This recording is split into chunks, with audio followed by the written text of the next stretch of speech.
달빛 아래 흐르는 옛 이야기, 야담 구름 위에 오신 것을 환영합니다. 바쁜 일상을 잠시 내려놓고 편안하게 사연 속으로 함께 빠져보시겠습니까? 잠깐 구독, 좋아요 버튼 꾹, 알림 설정까지 잊지 마세요. 안동 성문방, 엄동설안의 자정이 세상을 집어삼킨 밤이었습니다. 만물이 숨죽인 채 흰 눈 아래 잠든 시간, 고요를 깨는 것은 살을 에이는 듯한 북풍 소리와 눈 위에 번지는 기이한 소음뿐이었습니다. 하얀 설원 위로 툭툭 검은 핏방울이 점을 찍듯 떨어졌습니다. 그 궤적 끝에는 한 여인이 짐승처럼 바닥을 기고 있었습니다. 그녀의 손은 이미 사람의 것이 아니었습니다. 도망치는 동안 바위와 얼음을 긁어대느라 손톱은 뿌리째 뽑혀나갔고 마디마디 동상에 걸린 손가락 끝은 숯검정처럼 시커멓게 죽어 문드러져 있었습니다.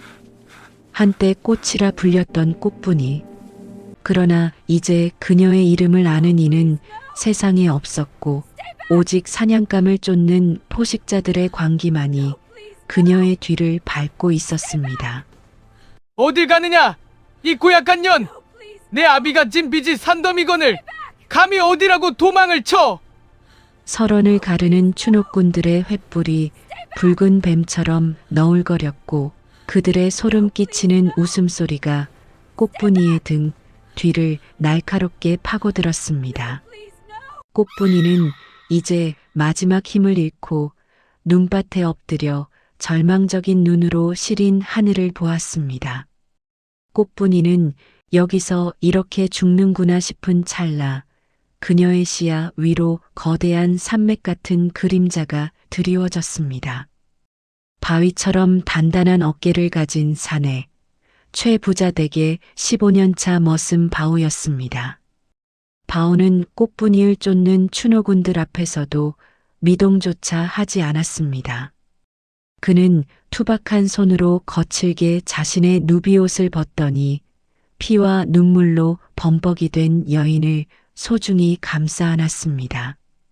사내의 옷에서 배어나오는 묵직한 체온이 꽃분이의 차가운 심장에 닿았습니다. 사람 목숨이 개값보다 못한 세상이라지만 내 눈앞에서 사람을 개처럼 죽게 내버려 둘 수는 없소. 추노꾼들이 시퍼런 낫을 휘두르며 길을 막아섰지만 바오의 눈은 흔들림 없었습니다.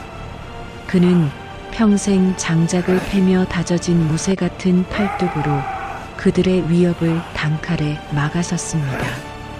그 순간 바오는 제품에 힘없이 늘어진 여인의 눈과 마주쳤습니다. 그것은 가련한 여인의 애원이 아니었습니다. 칠흑 같은 어둠 속에서도 형형하게 타오르는, 반드시 살아서 저들을 파멸시키겠다는 지옥에서 온 서늘한 불꽃이었습니다. 바오는 전율했습니다. 이 여인의 눈빛이 그를 평범한 머슴에서 거대한 운명의 소용돌이 속으로 이끌었음을 그는 직감적으로 깨달았습니다. 바오는 숨을 죽인 채 꽃분을 자신의 비좁은 문간방 구석으로 밀어넣었다. 거칠게 떨리는 꽃분의 어깨에서 전해지는 공포가 바오의 투박한 손등을 타고 흘러들었다. 안동에서 내로라 하는 최부자 댁은 겉보기에 기름진 기와가 번드르르 했으나 그 속은 욕망과 부패라는 이름의 구더기들이 들끓는 곳이었다. 바오는 그 화려한 저택에서 가장 비천하고 낮은 곳을 묵묵히 쓸어내는 존재였다. 어느 날 마당 구석 흙먼지 사이에 끼어 있는 엽전 한 푼이 바오의 시야에 들어왔다. 보통의 머슴들이라면 아무도 보지 않는 틈을 타 발로 슥 문질러 제품으로 옮겼을 터였다. 하지만 바오는 멈춰섰다. 허리를 굽혀 엽전을 집어들고는 마치 보물을 다루듯 손가락 끝으로 묻은 흙을 정성스레 털어냈다. 그는 주인 집 안채 마루 위에 그 작은 동전 하나를 정갈하게 올려두었다. 제 것이 아닌 것은 제 몸에 닿기만 해도 독이 되는 법입니다. 그의 목소리는 갈라진 돼지처럼 낮고 묵직했으나 그 안에는 꺾이지 않는 결기가 서려 있었다. 동료 머슴들은 그런 그 등 뒤에서 융통성 없는 바보라며 비웃었지만 안목이 깊은 최 부자의 생각은 달랐다. 최 부자는 멀리서 이 광경을 지켜보며 기특함과 안도감이 뒤섞인 시선을 보냈다. 바오 저놈은 내 목에 서슬 퍼런 칼날이 들어온다 해도 내 곳간 열쇠만큼은 목숨으로 지켜낼 놈이다. 최 부자의 이 절대적인 신뢰는 바오에게는 더할 나위 없는 방패였으나 어둠 속에서 이를 지켜보던 조칠의 가슴 속에는 검은 독을 심어주었다. 주인의 총애를 독차지하려는 조칠의 눈동자에는 일그러진 질투와 잔혹한 음모의 씨앗이 자라나기 시작했다. 꽃분이는 입을 굳게 다물었다. 그것은 단순히 말을 못하는 벙어리의 침묵이 아니었다. 그녀에게 세상의 언어란 이미 짓밟히고 찢겨나간 허상에 불과했기에 스스로 혀를 묶어버린 절연이었다. 바오가 몰래 가져다 준 식어빠진 주먹밥을 씹으며 그녀는 문간방 창구멍에 눈을 붙였다. 그 작은 구멍은 화려한 최부자 댁의 치부를 들여다보는 서늘한 관찰자의 눈이 되었다. 꽃분이는 아궁이에서 타다 남은 차디찬 숫덩이를 집어들었다. 바닥에 닿는 그녀의 손끝에는 서슬 퍼런 원한이 서려 있었다. 손이 바닥을 훑을 때마다 방바닥에는 기괴하고 정교한 문양들이 번져나갔다. 그것은 단순한 낙서가 아니라 이 집안의 몰락을 예고하는 저주의 기록이었다. 집사 조칠의 음탕한 손길이 하녀의 치마 속을 더듬던 비루한 시간, 곡간지기가 쌀한 대박을 몰래 뒷문으로 넘기던 탐욕의 횟수, 그리고 최 부자의 아들이 투전판으로 향하며 남긴 타락한 발걸음 소리까지. 꽃분이는 이 집안의 모든 썩은 냄새를 검은 숯을 통해 시각적인 낙인으로 새기고 있었다. 고된 일과를 마친 바오가 방으로 들어왔을 때 그가 마주한 것은 숟가루로 범벅이 된 꽃분의 검은 손이었다. 바오의 가슴이 덜컥 내려앉았다. 그는 꽃분이 무엇을 기록하는지 알지 못했다. 그저 이 가녀린 여인이 차가운 방바닥에서 홀로 외로움을 견디다 못해 손을 더럽히며 장난을 치는 것이라 여겼다. 각시 손이 왜 이리 검소. 내 마음이 다 아리구려. 내일은 내 기어이 따뜻한 물을 길어다 줄 테니 제발 이 고운 손을 씻구려. 바오의 목소리는 갈라져 있었지만 그 안에는 꽃분을 향한 숭고할 정도의 연민이 꽉 차 있었다. 거친 손으로 그녀의 검은 손가락을 조심스레 감싸쥐는 바오의 온기. 그 순간 꽃분의 눈에서 뜨거운 눈물이 툭 떨어져 바닥에 숯자국을 적셨다. 이토록 정직한 사내를 이 더러운 구덩이 속에서 나 때문에 죽게 할 수는 없다. 그녀의 눈물은 결의가 되었다. 바오의 따뜻한 손등 위로 떨어진 눈물 자국 위로 그녀의 마음속에는 바닥에 새긴 낙서보다 더 진하고 선명한 사리와 수호의 다짐이 숲보다 검게 타올랐다. 조칠은 최부자 댁의 실질적인 맹독이었다. 그는 뱀 같은 혀로 주인의 눈과 귀를 감미롭게 가리고 늑대 같은 이빨로 소장농들의 마른 피를 한 방울까지 짜내었다. 그런 그에게 바오가 데려온 정체 모를 계집, 꽃분이는 가시 같은 존재였다. 저 계집의 눈이 영 기분 나쁘단 말이야. 마치 내 속에 든 구렁이를 다 꿰뚫어 보고 있는 것 같단 말이지.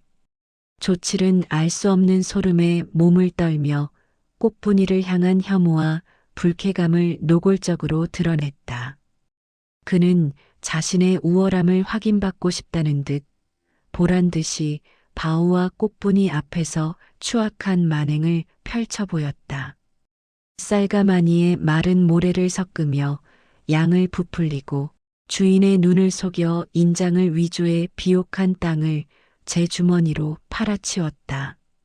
그는 탐욕으로 번들거리는 눈을 치켜뜨며 꽃분이의 턱을 거칠게 잡아 올렸다. 비릿한 숨결이 그녀의 얼굴에 닿았다. 어차피 한 놈은 제 앞가림도 못하는 천치요.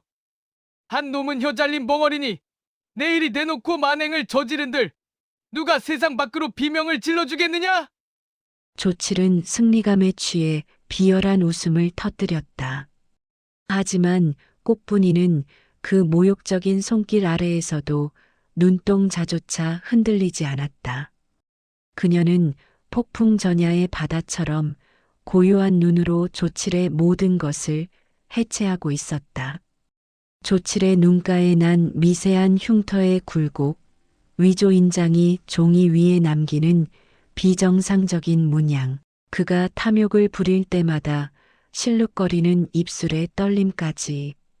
그녀는 비명을 지르는 대신 그 모든 죄악을 심장 가장 깊숙한 곳에 새겨 넣었다.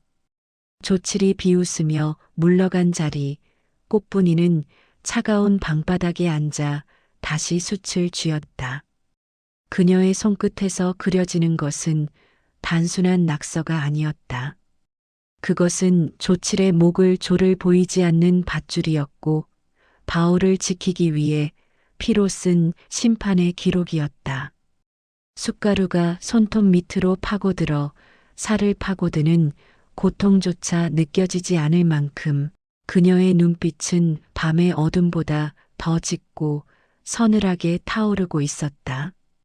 천석군의 명성이 자자한 안동 최부자댁의 담장 안쪽은 집사 조칠의 뒤틀린 욕망으로 인해 서서히 썩어 문드러지고 있었다. 조칠은 주인의 총기가 예전만 못한 것을 틈타고 간의 쌀가마니를 빼돌렸다. 그가 가로챈 곡식들은 밤마다 인근의 악명 높은 도박장 쌍육가게 판돈으로 흩뿌려졌고 그럴수록 그의 신보는 더욱 날카롭고 비열해졌다. 하지만 그가 쌓아올린 견고한 거짓의 성벽에 단 하나의 균열을 내는 존재가 있었다. 바로 바오였다. 바오는 조칠이 들이미는 가짜 숫자에 결코 물들지 않았다. 나으리, 어제 분명 제 손으로 쌀백 가마를 날랐습니다. 그런데 어찌하여 장부에는 80가마뿐이라 적혀 있습니까? 바오의 질문은 화려한 수식어도 비난의 기색도 없는 무심한 정석이었다. 그러나 그 정직한 물음은 조칠에 부풀려진 양심을 찌르는 서슬퍼런 창끝이 되어 박혔다. 조칠은 순간 가슴이 서늘해졌으나 곧 얼굴에 비릿하고 역겨운 가면을 더 씌웠다. 그는 일부러 너털웃음을 터뜨리며 바오의 어깨를 툭툭 쳤다. 이놈 바오야, 내가 이제는 헛것이 보이는 게냐? 아니면 감히 이 형님을 의심하며 뒤통수를 치려는 게냐? 조칠의 손가락에 힘이 들어갔다. 그는 바오의 귓가에 입술을 바짝 대고 낮게 응조렸다. 그 목소리에는 뱀의 독 같은 위협과 비열한 회유가 뒤섞여 있었다. 내 너를 가련히 여겨 그 벙어리 계집까지 거두게 해줬거늘 은혜를 원수로 갚으려 들어? 내 놈 입술 한 번에 그 계집 목숨줄이 왔다 갔다 한다는 걸 정녕 모르겠냐? 꽃분이라는 이름이 나오자 바오의 커다란 몸이 미세하게 떨렸다. 바오는 천천히 고개를 숙였다. 겉으로는 굴복한 듯 보였으나 흙먼지 묻은 집신 끝을 응시하는 그의 눈망울만큼은 폭풍 앞에서도 흔들리지 않는 바위처럼 단단하고 맑았다. 그 결백한 시선은 조칠에게 있어 그 어떤 호통보다 더 견디기 힘든 모욕이었다. 그날 밤 조칠은 어둠 속에서 타오르는 촛불을 바라보며 살기 어린 결심을 굳혔다. 저 미련한 바위놈을 치워버리지 않으면 결국 저놈의 정직함이 내 목을 조르는 밧줄이 되겠구나. 조칠의 일그러진 그림자가 방벽에 길게 늘어지며 바우와 꽃분이를 집어삼킬 거대한 음모의 서막이 올랐다. 문간방의 갈라진 틈새로 칼바람이 파고들었지만 꽃분이는 한기를 느낄 겨를조차 없었습니다. 그녀는 아궁이 깊숙한 곳에서 가장 단단하고 날카로운 숫덩이 하나를 골라 쥐었습니다. 이제 그녀의 손놀림은 기록을 넘어 조칠이라는 인간의 파멸을 위한 현장의 박제로 나아가고 있었습니다. 꽃분이는 숨을 몰아쉬며 바닥에 형상을 새겼습니다. 밤마다 뒷문을 소리 없이 드나들던 곰보, 자국난 쌀 장사꾼의 비열한 눈매, 왼쪽 귀가 잘려나간 도박장 하수인의 흉측한 실루엣. 그녀는 그를 몰랐기에 그들의 죄악을 날 것 그대로의 이미지로 기억 속에 처박았습니다. 장부를 조작할 때 조칠이 붓을 쥐던 기이한 손가락, 각도, 위조 인장을 찍을 때 흔적을 남기지 않으려 미세하게 비틀던 그 비겁한 습관까지. 꽃분이의 숲끝은 조칠의 가증스러운 영혼을 갈기갈기 파헤치듯 예리하게 바닥을 긁어댔습니다. 그때였습니다. 마당의 마른 흙을 밟는 불길한 발소리와 함께 창지 위로 조칠의 길쭉한 그림자가 괴물처럼 일렁였습니다. 이 안에 벙어리년 자느냐? 문구멍을 뚫고 들어온 목소리는 뱀의 쉿소리보다 섬뜩했습니다. 꽃분이는 심장이 멎는 듯한 공포 속에서도 본능적으로 움직였습니다. 그녀는 바닥에 그린 그림들을 지우는 대신 자신의 치마폭을 걷어 올렸습니다. 그리고 가장 결정적인 증거가 담긴 숫 조각들을 차가운 허벅지 사이 가장 은밀하고 깊숙한 곳에 밀어 넣었습니다. 숫의 거친 질감이 연약한 살갗을 긁어 쓰라린 통증이 밀려왔지만 그녀는 입술을 깨물며 신음조차 삼켰습니다. 거칠게 문이 열리며 조칠이 들이닥쳤습니다. 역한 술 냄새와 탐욕의 악취가 좁은 방 안을 가득 채웠습니다. 조칠은 꽃분이의 멱살을 낚아채 벽으로 밀어붙였습니다. 내년의 그 눈빛. 볼 때마다 내 간담이 서늘해진단 말이야. 말을 못하면 눈치라도 있어야지. 왜 자꾸 내 뒤통수에 내년의 시선이 박히는 기분이 드는 걸까? 조칠의 손에 힘이 들어갈수록 꽃분이의 숨이 막혀왔습니다. 하지만 꽃분이는 눈을 감지 않았습니다. 오히려 짐승 같은 안광을 뿜어내며 조칠의 눈동자 너머에 있는 비겁한 공포를 정면으로 응시했습니다. 그 서늘한 기계에 압도된 것은 오히려 조칠이었습니다. 그는 알 수 없는 소름이 등줄기를 타고 흐르는 것을 느끼며 꽃분이를 짐승처럼 밀쳐냈습니다. 에이, 재수없는 년. 그 눈깔 그리 뜨지 마라. 어차피 내일이면 내 놈 서방 바우와 함께 이 집에서 송장이 되어 나갈 테니까. 침을 뱉으며 방을 나가는 조칠의 뒤로 문이 쾅 닫혔습니다. 어둠 속에 홀로 남겨진 꽃분이는 허벅지 사이에서 느껴지는 숫덩이의 단단한 감촉을 확인하며 이를 악물었습니다. 죽는 것은 우리가 아니라 너다.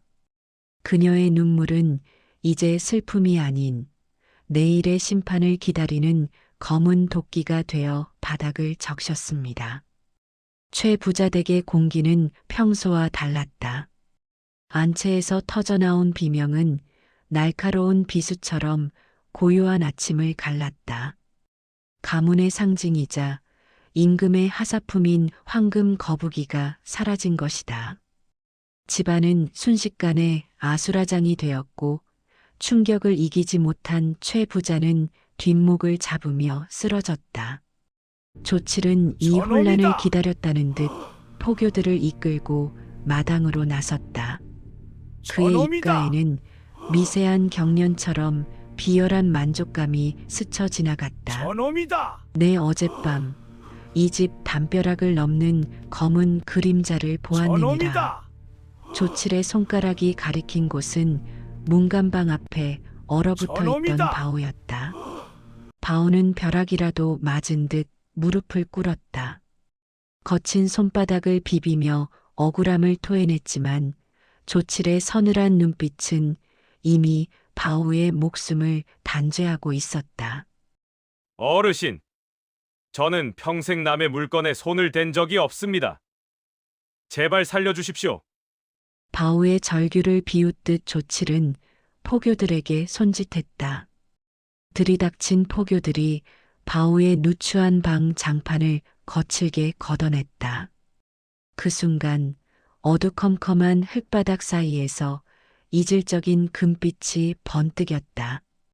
조칠이 밤새 몰래 숨겨두었던 황금 거북이가 그 추악한 자태를 드러낸 것이다. 도둑놈이 여기 있었구나. 포교의 외침과 함께 바오의 뒷덜미가 채었다. 차가운 칼날이 바오의 목에 닿았고 마당에 모인 머슴들은 침을 뱉으며 수군거렸다. 억울함에 피눈물을 쏟던 바오가 조칠을 올려다보았다. 조칠은 바오의 귓가에 몸을 숙이고 오직 그만이 볼 수 있는 소름 끼치는 입모양을 만들어냈다. 죽어라, 이 멍청한 놈. 그때였다. 마당 구석에서 꽃분이가 짐승 같은 기세로 튀어나왔다. 소리를 낼 수 없는 그녀는 온몸으로 비명을 지르며 포교들의 바짓가랑이를 붙잡고 늘어졌다. 그녀의 손톱이 흙바닥을 긁어 피가 배어 나왔지만 꽃분이는 바오를 놓지 않았다. 이 벙어리 년이 어디서 행패냐? 조칠의 발길질이 꽃분이의 가슴팍을 사정없이 가격했다. 바닥에 나뒹구는 꽃분이를 뒤로 한 채 포교들은 바오를 거칠게 끌고 대문을 나섰다. 먼지 구덩이 속에 쓰러진 꽃분이가 천천히 고개를 들었다. 헝클어진 머리카락 사이로 드러난 그녀의 눈동자는 더 이상 슬픔에 젖어 있지 않았다. 그것은 조칠의 심장 깊숙한 곳까지 꿰뚫어보는 심판자의 눈이었다. 그녀의 침묵은 폭풍 전야의 정적보다 더 무겁게 조칠의 등을 짓눌렀다. 바오가 포승줄에 묶여 개처럼 끌려가기 시작했을 때 꽃분이의 안에서 무언가 처절하게 끊어졌다. 그녀는 짐승 같은 몸짓으로 자신의 겉옷을 찢어 발기기 시작했다. 저 벙어리년이 미쳤구나. 도둑놈 서방을 보내더니 넋이 나갔어. 사람들은 혀를 차며 고개를 돌렸으나 비어져 나온 하얀 속치마 안쪽을 목격한 조칠의 눈동자만큼은 얼어붙은 듯 멎었다. 그곳엔 수추로 정교하게 기록된 지옥의 도첩이 있었다. 조칠이 황금 거북이를 품에 품고 담장을 넘던 각도, 그가 바오의 방바닥을 파헤칠 때 긴장으로 흘렸던 땀방울이 떨어진 위치까지 꽃분이의 기억은 단 한순간도 놓치지 않고 수체 궤적으로 살아 움직이고 있었다. 조칠의 안색이 창백하게 질렸다. 하지만 꽃분이는 차가운 눈으로 그를 응시하며 찢어진 옷자락을 다시 여몄다. 지금은 아니었다. 이 독사 같은 자는 지금 이 기록을 보게 되면 수단과 방법을 가리지 않고 증거를 인멸할 것이 분명했다. 꽃분이는 끌려가는 바오와 시선을 맞췄다. 포승줄의 살점이 패인 바오가 그녀를 돌아보았다. 참으세요. 조금만 더 참으세요. 당신의 정직함이 무기가 되어 저자의 목을 칠 날이 곧 옵니다. 입술은 움직이지 않았으나 그녀의 형형한 눈빛이 바오의 심장에 그 말을 새겨 넣었다. 바오는 피눈물이 고인 눈을 떨구며 묵묵히 고개를 끄덕였다. 그것은 두 사람만의 처절한 약속이었다. 바오가 대문 밖으로 사라지고 홀로 남겨진 마당. 조칠은 승리감에 취해 비단 소매를 털며 거드름을 피웠다. 그 오만한 몸짓 속에서 꽃분이의 시선이 번뜩이는 무언가를 포착했다. 조칠의 소매 끝동에 묻은 보라색 흔적. 그것은 황금 거북이를 보관하던 함에만 칠해진 오직 왕실 소품에만 쓰이는 귀한 보라색 오칠 도료였다. 조칠이 그토록 감추려 했던 탐욕의 지문이 그의 소매 끝에서 가늘게 떨리고 있었다. 꽃분이는 뒤도 돌아보지 않고 아궁이로 달려갔다. 아직 온기가 남은 검은 숯 한 덩이를 움켜쥐었다. 손바닥이 데이는 고통 따위는 느껴지지 않았다. 광가 마당의 공기는 얼음장처럼 차갑고 날카로웠습니다. 붉은 칠을 한 국문장에는 피 냄새가 진동했고 텅, 텅하고 바닥을 울리는 곤장 소리는 구경꾼들의 가슴을 서늘하게 조여왔습니다. 그 한복판, 포승줄에 비틀리듯 묶인 바오가 으스러진 무릎을 꿇고 앉아 있었습니다.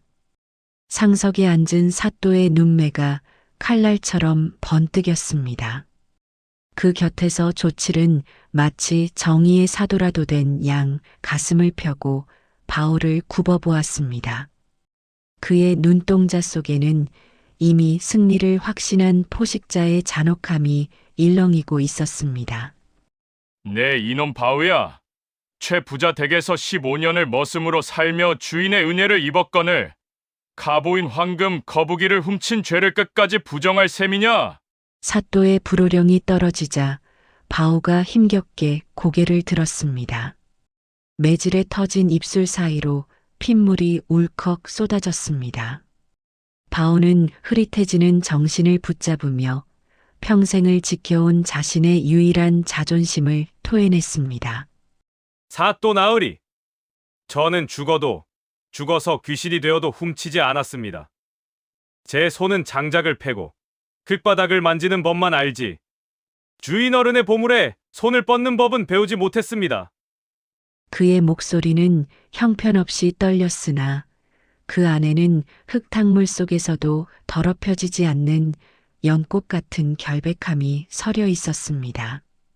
조칠은 그 결연한 눈빛에 잠시 소름이 돋았으나 이내 비릿한 웃음을 지으며 앞으로 나섰습니다.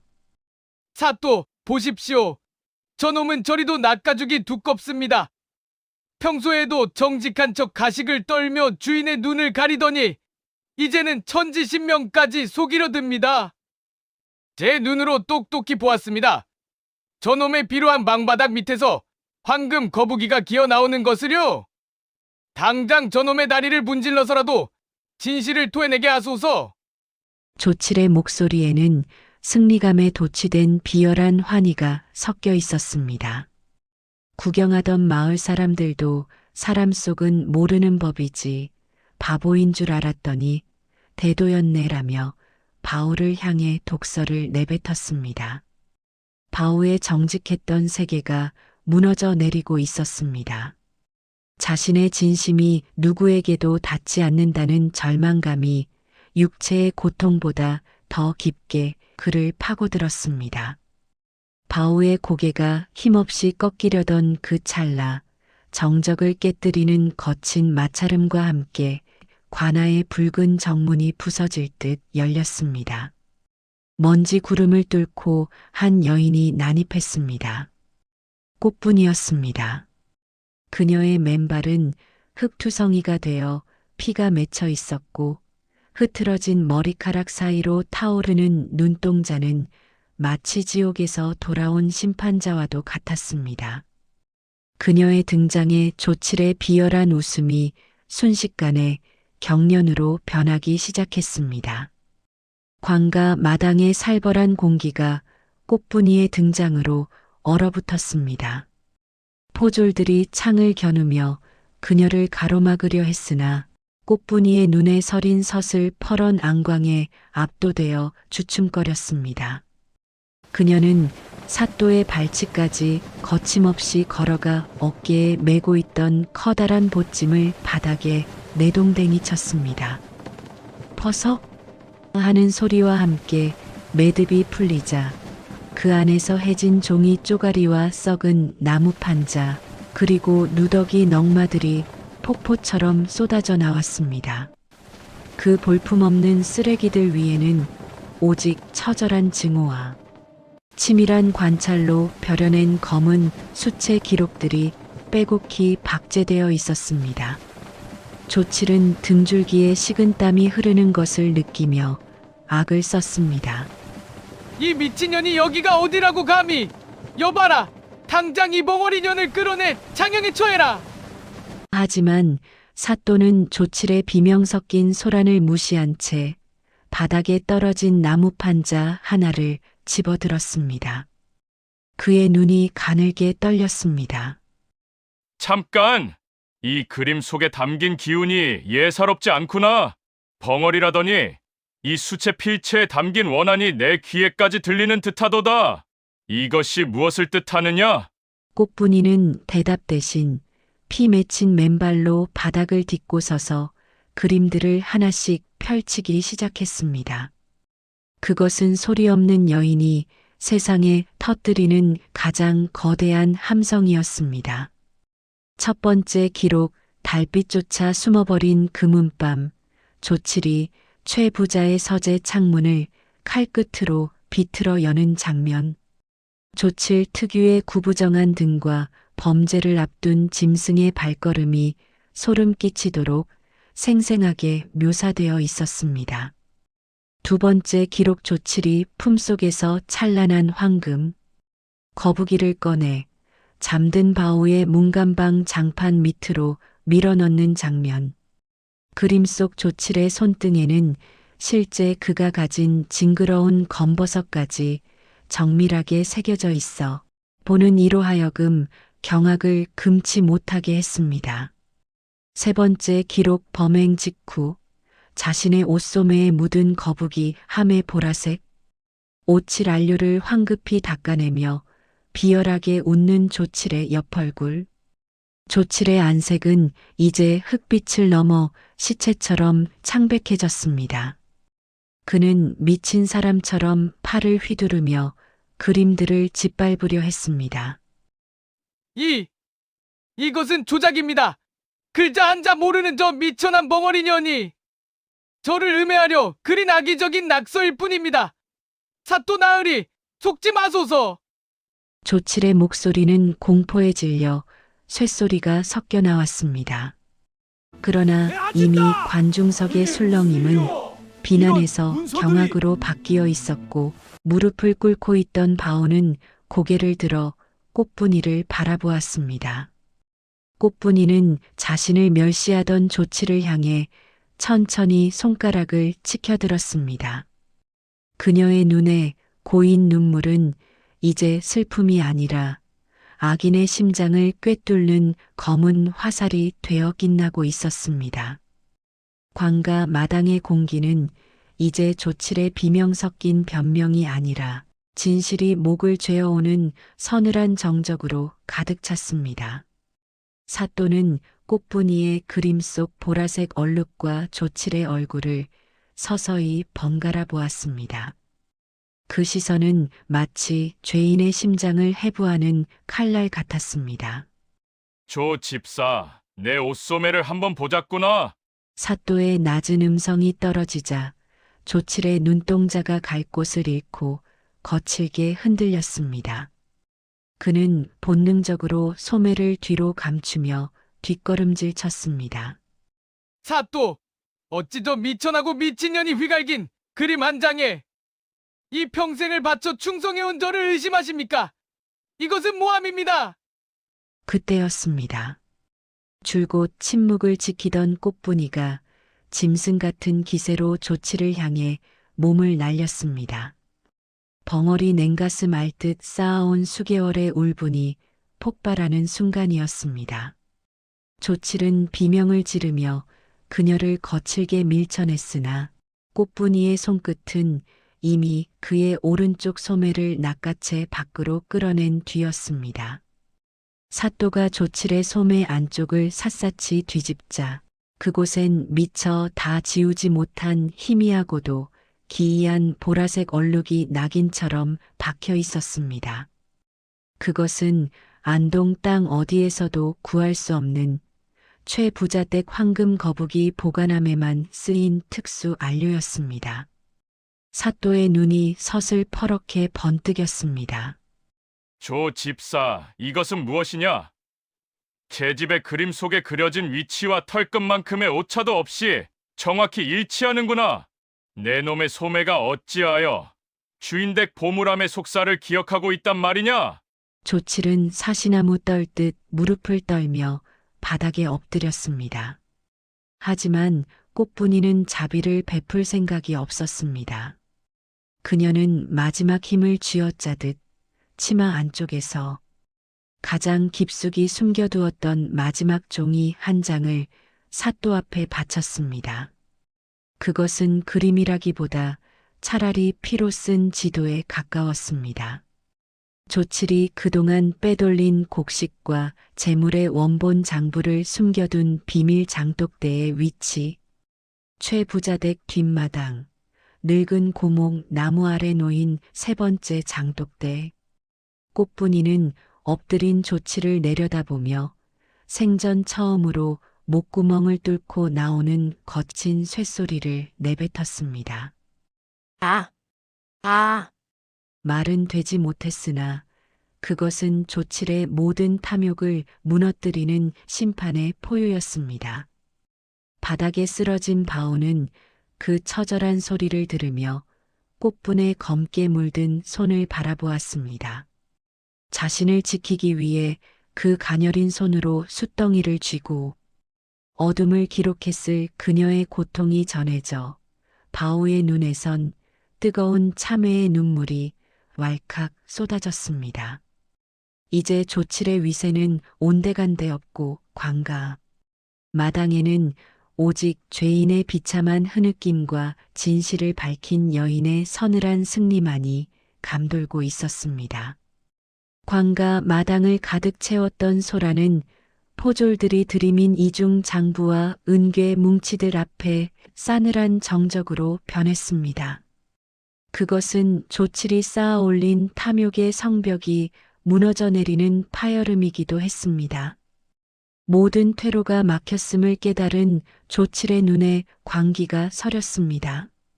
그는 실성한 듯 꺽꺽대며 웃다가 바닥에 쓰러진 꽃분이를 향해 독사처럼 몸을 날렸습니다. 2년! 내년이 정녕 나를 망치려 작정했구나! 내까짓 게 무엇이길래 내 앞길을 막아! 조칠의 손가락이 꽃분이의 가녀린 목을 조르려던 찰나 피떡이 된 채 묶여있던 바오가 짐승 같은 포효를 내지르며 몸을 날렸습니다. 포승줄이 살을 파고드는 고통조차 잊은 채 그는 오직 꽃분이를 지키겠다는 일념 하나로 조칠을 들이받았습니다. 조칠이 바닥을 뒹구는 아수라장 속에서 누구도 예상치 못한 일이 벌어졌습니다. 지난 1년간 죽음보다 깊은 침묵을 지켰던 꽃분이의 입술이 천천히 열린 것입니다. 조칠 내 이놈. 3년 전 내 아버지를 역적으로 몰아 가문을 멸문시키고 우리 가문의 그림 장부를 빼서 달아난 쥐새끼 같은 자가 바로 너였지. 그것은 벙어리의 신음이 아니었습니다.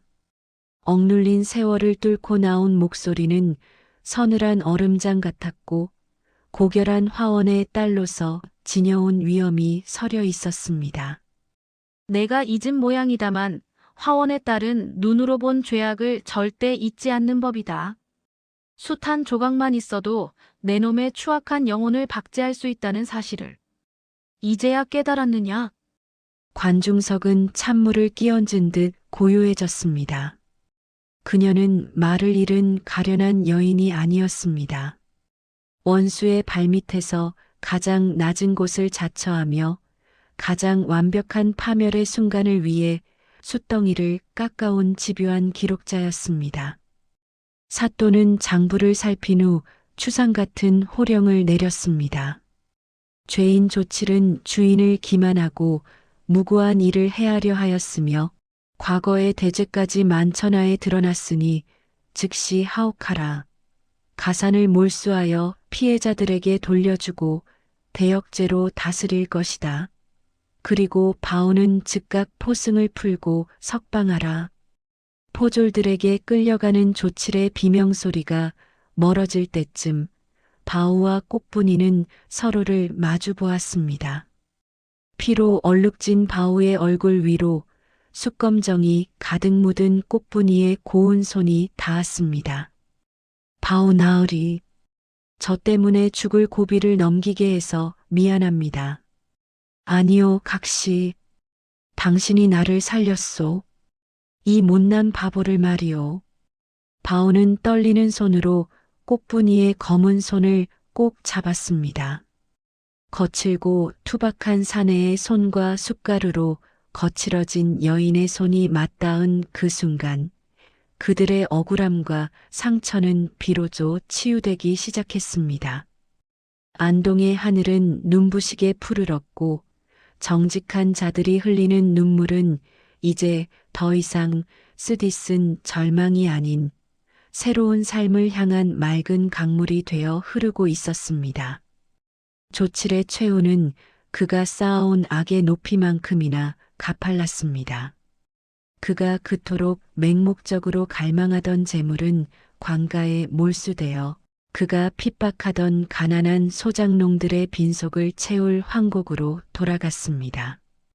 기름진 살집을 감싸던 화려한 비단옷은 갈기갈기 찢겨나가 악취나는 죄수복으로 바뀌었습니다. 조칠이 압송되어 형장으로 향하는 길, 거리에는 그에게 수탈당했던 백성들이 구름처럼 몰려들었습니다. 그들의 손에는 분노의 무게가 실린 돌덩이가 들려 있었습니다. 이 악기 같은 놈, 내 자식 놈 굶겨 죽인 쌀감 내놓으란 말이다. 날아드는 돌팔매질에 조칠의 비열했던 얼굴은 순식간에 피떡이 되어 찢기게졌습니다. 나는 쓰러지지 하지만 그는 계속 싸울 마지막까지 추악한 자존심을 끝나지 버리지 않았다. 못한 채 나는 피 쓰러지지 섞인 않아. 침을 계속 내뱉으며 싸울 것이다. 광기 어린 비명을 끝나지 질렀습니다. 않았다. 나는 내가 무엇을 쓰러지지 않아. 잘못했단 말이냐? 계속 싸울 이 것이다. 비루한 세상은 원래 속이고 아직 속이며 끝나지 않았다. 왜 않는 나는 놈이 쓰러지지 인자인 않아. 것을 계속 내 운이 싸울 나빴을 것이다. 뿐이지 죄를 지은 게 끝나지 아니란 않았다. 말이다.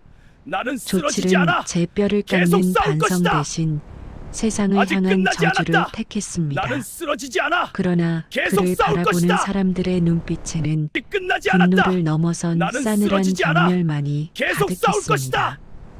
그에게 아직 끝나지 보태줄 않았다. 연민의 나는 조각조차 쓰러지지 않아. 남지 않은 것입니다. 계속 싸울 것이다. 권선징악의 아직 엄중함이 끝나지 않았다. 서리빨 같은 나는 냉기가 쓰러지지 않아. 되어 계속 현장 싸울 전체를 것이다. 무겁게 아직 짓눌렀습니다. 끝나지 않았다. 사또의 준엄한 판결에 따라 조칠은 변방의 척박한 땅으로 압송되었습니다.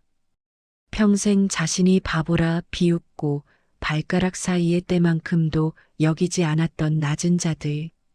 이제 그는 그들의 발치 아래 무릎을 꿇고 평생토록 흙먼지를 뒤집어쓰며 살아가게 되었습니다. 그는 이제 비단 대신 거친 삼배옷을 입고 은괴 대신 썩은 흙덩이를 파먹으며 연명해야 했습니다. 악은 자신이 판 함정의 깊이를 가늠하지 못한 채 스스로 만든 어둠 속으로 영원히 침잠했습니다. 안동 땅에 휘몰아쳤던 폭풍이 지나간 자리에 따스하고 맑은 겨울 햇살이 최 부자댁 마당을 비추었습니다. 최 부자는 떨리는 손으로 바오와 꽃분이를 안 채 깊숙한 곳으로 불러들였습니다.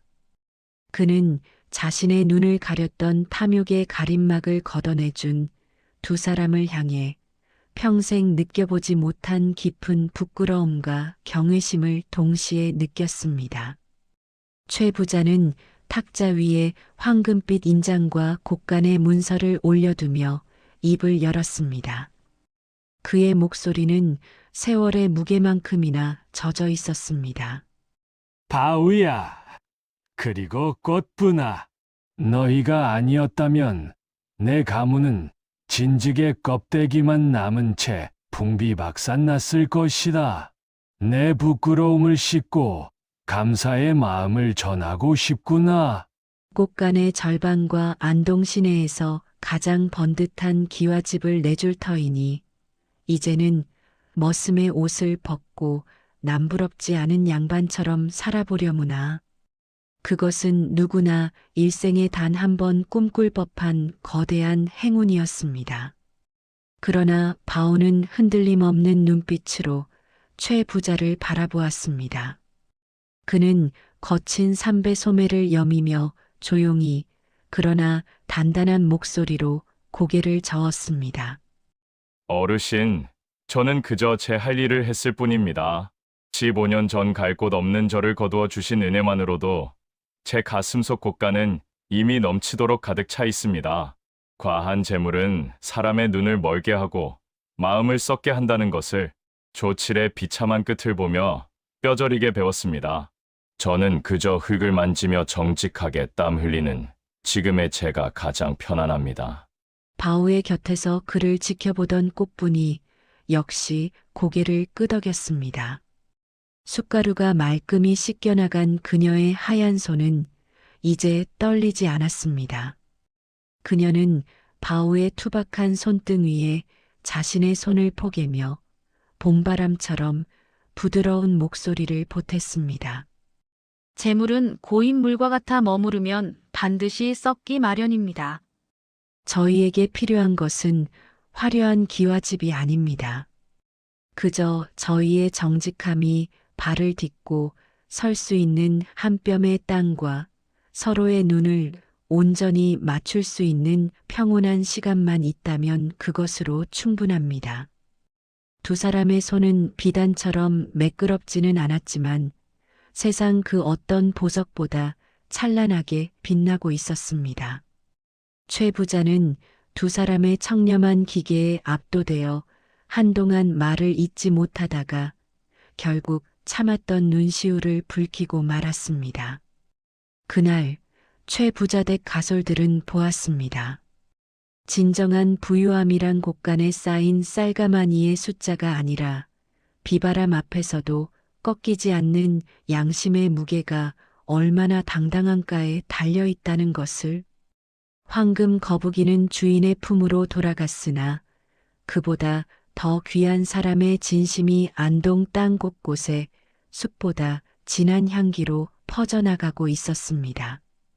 꽃샘 추위가 물러간 자리에 보드라운 봄바람이 스며들자 바오와 꽃분이가 머무는 마을 어귀에도 연분홍 복사꽃이 흐드러지게 피어났습니다. 그들은 최 부자가 내준 화려한 기와집과 보화 대신 소박하지만 볕이 잘 드는 작은 초가집을 선택했습니다. 그곳은 이제 기록 서당이라는 이름으로 불리며 힘없는 백성들이 억울한 눈물을 닦는 안식처가 되었습니다. 그를 몰라 제 땅을 빼앗기고도 하소연할 곳 없던 이들에게 꽃분이는 글과 그림을 가르치며 그들의 입과 눈이 되어 주었습니다. 마을 사람들은 이제 더 이상 그녀를 조롱 섞인 시선으로 바라보지 않았습니다. 대신 그들은 그녀를 수채 성녀 혹은 어둠 속에서도 진실을 빚어내는 지혜의 화원이라 칭송하며 깊은 존경을 보냈습니다. 어느 볕 좋은 오후 꽃분이는 옹기종기 모여 앉은 아이들에게 손때 묻은 숫덩이를 하나씩 쥐어주었습니다. 아이들의 맑은 눈망울을 하나하나 응시하며 그녀는 낮고 단단한 목소리로 삶의 지혜를 건넸습니다. 얘들아, 눈에 보이는 화려함이 전부가 아니란다. 사람을 볼 때는 그가 걸친 비단옷을 보지 말고 그가 남긴 발자국이 얼마나 정직하게 땅을 딛고 있는지를 보거라. 숯은 제 몸이 타버려 검은빛을 띠지만 하얀 종이 위에 가장 진실한 형상을 남기는 법이란다. 아이들은 고개를 끄덕이며 고사리 같은 손으로 종이 위에 각자의 꿈을 그려나갔습니다.